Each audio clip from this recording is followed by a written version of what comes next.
अस्सलाम वालेकुम मेरे प्यारे भाई बहनों, कैसे आप लोग? उम्मीद करते हैं आप लोग खैरियत से होंगे। तो आज एक बहुत ही खूबसूरत सा बयान लेकर आए हैं। सैयद आमिनुल क़ादरी ने बयान किया है जो मौत के फरिश्ते किस तरह रूह निकालते हैं। तो ज़रूर टाइम निकाल के ये बयान सुनिए। तो चलिए सुनते हैं हम।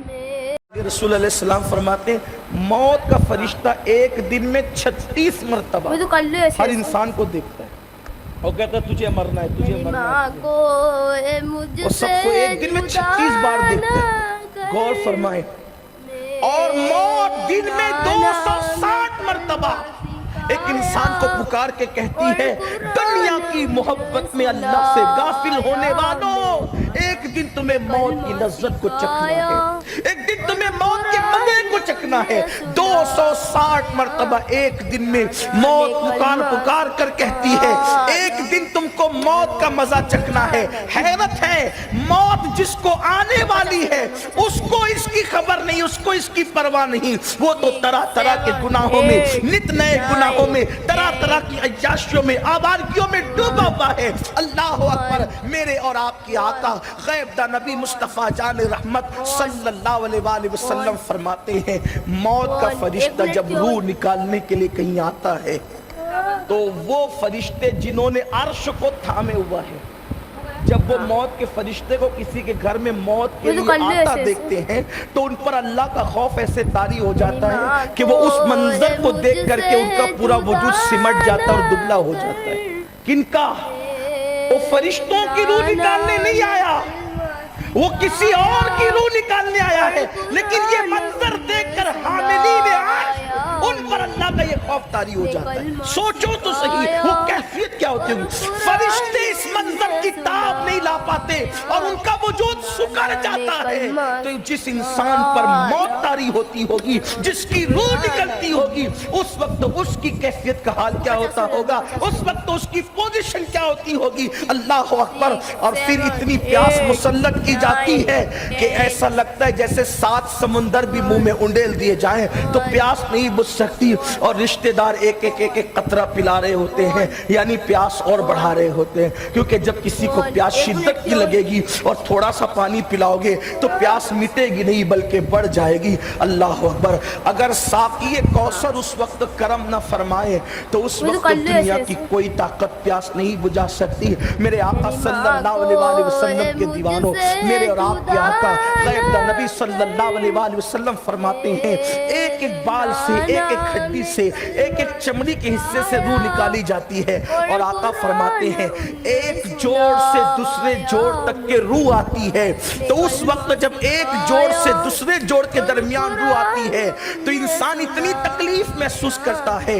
अगर 1000 तलवारों की ज़रबें इंसान के वजूद पर एक साथ लगाई जाए तो उस वक्त उस इंसान को उतनी तकलीफ नहीं होती जितनी तकलीफ एक जोड़ से दूसरे जोड़ तक आने में रूह के वक्त तकलीफ होती है। और आखिरी में रूह आकर के इंसान के हलक में अटक जाती है। हाय हाय कितना गाफिल है इंसान। दुनिया की रंगरेलियों में, दुनिया की मस्तियों में, रंगीनियों के अंदर मसरूफ इंसान। सोच तो सही, अगर तेरे हलक के अंदर लुकमा अटक जाए, तेरा बनाया हुआ लुकमा अगर हलक में अटक जाए, उस वक्त तेरी कैफियत क्या होती है। जिस वक्त रूह हलक में अटकती होगी उस वक्त इंसान की कैफियत क्या होती होगी। लेकिन मेरे आका अलैहिस्सलाम के प्यारे दीवानों, उस वक्त का मंजर ये है, उस वक्त की कैफियत ये है कि अभी ये मौत की तकलीफ है, ये मौत की शिद्दत है, ये मौत का हाल है। और वहां पर शैतान आकर के कहता है कि मैं मरा था।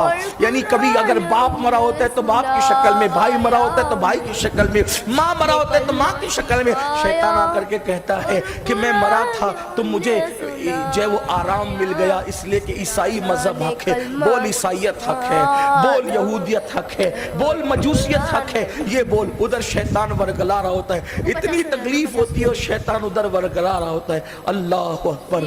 यानी कि एक तरफ इतनी तकलीफ, दूसरी तरफ शैतान का वरगलाना। रिवायतों में आता है कि सैयदना इमाम अहमद इब्न हम्बल रज़ी अल्लाह तबारक व तआला मौत के वक्त अपने जब उनका बेटा उनका मुंह, उनके जबड़े बांधने के लिए रुमाल निकालते हैं کہ میرے والد کے وصال کا وقت قریب ہے تو میں ذرا ان کا منہ باندھوں تاکہ منہ بند ہو جائے. تو ابھی ان کی تھوڑی سی زندگی باقی تھی. وہ ہاتھ سے اشارہ کر رہتے تھے ابھی نہیں ابھی نہیں ابھی نہیں ابھی نہیں.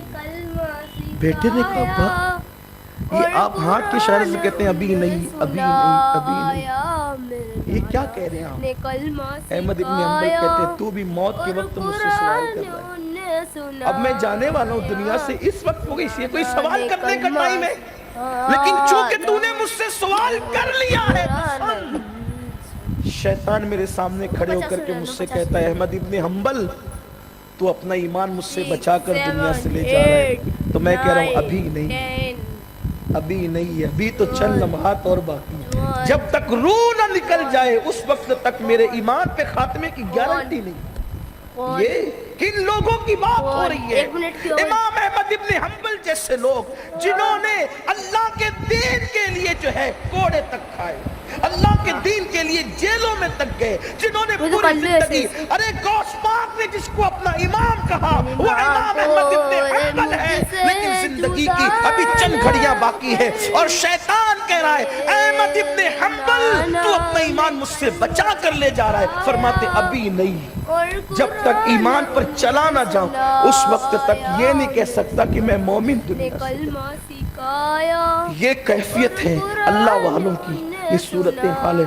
آپ مجھے بتائیں نہ زندگی میں ہمارا عمل صحیح ہے, نہ ہمارے پاس تقویٰ ہے, نہ پرہیزگاری ہے, نہ نیکیاں ہیں, گناہ ہی گناہ ہے. اور اس پر طرفہ یہ کہ اب ہم کافر اور مشرکوں کے راستے پر چل پڑے. اور یہ موت کے وقت یہ بڑی دردناک چیز ہے. کسی کو موت کے وقت جتنی تکلیف ہو جائے کوئی پرابلم کی بات نہیں, اگر اس کا ایمان پر خاتمہ ہو جائے تو پھر اس کے لیے راحت ہی راحت ہے. لیکن اللہ اکبر اللہ اکبر, جو ایمان پر دنیا سے گئے وہ کامیاب ہو گئے. جو ایمان پہ, کیونکہ مومن کو موت کے وقت تکلیف ہونا اس کے گناہوں کا کفارہ بن جاتا ہے, اس کی مغفرت کا ذریعہ بن جاتا ہے. لیکن سنو اس موت کی تکلیف کے وقت ایمان سلامت رہے, ایمان بچا رہے, ایمان محفوظ رہے, یہ سب کے بس کی بات نہیں ہے. اگر قدرت کا کرم نہ ہو تو پھر ایمان سلامت رہے اس کی کوئی گارنٹی نہیں. قدرت کا کرم ہے تو ایمان سلامت ہے, اور قدرت کا کرم شامل حال نہیں ہے تو اللہ اکبر. جانتے ہیں اللہ, امام غزالی رحمت اللہ علیہ نے لکھا ہے کہ ایک ایسے محدث جنہوں نے کم و بیش اپنی زندگی کے 50 سال حدیث کا درس دیتے ہوئے گزارا, جب موت آئی تو مرتے وقت ان کا ایمان چھین لیا گیا. سوچئے ذرا, ایک بہت بڑے محدث تھے, وہ بھی مرا تو اس کا ایمان بھی چھین لیا گیا, بلکہ وہ تو عیسائی ہو کر کے مرا. اس نے آخری وقت اعلان کر دیا کہ عیسائیت حق ہے. لوگوں نے اس کی بیوی سے پوچھا کہ یہ تو بڑا متقی تھا, پرہیزگار تھا, نیک تھا, لیکن اس کے کفر پر ہم گواہ ہو گئے کہ اس نے عیسائیت کو حق کہا, وجہ کیا ہے؟ تو کہنے لگی ہاں نیک تھے, متقی تھے, پرہیزگار تھے, لیکن جب بھی ان پر غسل جنابت فرض ہوتا تو یہ کہتے تھے کہ یار اسلام میں سب اچھا ہے لیکن عیسائیت میں ایک چیز اور اچھی ہے, وہ یہ ہے کہ ان کے یہاں غسل جنابت فرض نہیں ہے اور اسلام میں غسل جنابت فرض ہے. تو ٹھنڈی میں غسل کرنا بڑی جان پہ آتا ہے, بڑی تکلیف ہوتی ہے. تو عیسائیوں کے یہاں غسل جنابت نہیں, اس لیے ان کو آرام راحت ہے. تو وہ عورت کہتی تھی جس نے عیسائیوں کے ایک قانون کی گویا کے تعریف کی تھی اور اسلام پر اس کو پسند کیا تھا, یہ ایک گندگی کی وجہ سے جب یہ مرا تو کافر ہو کر کے مرا. امید کرتے ہیں میرے پیارے بھائی بہنوں آپ کو یہ ویڈیو بہت اچھا لگا ہوگا, اور اچھا لگے تو پلیز اس ویڈیو کو آگے سے بڑھائیے اور چینل کو سبسکرائب کیجئے, لائک اور کمنٹ کیجئے, اور ملتے ہیں نئے ایک ویڈیو اور نئے واقعوں کے ساتھ. اللہ حافظ.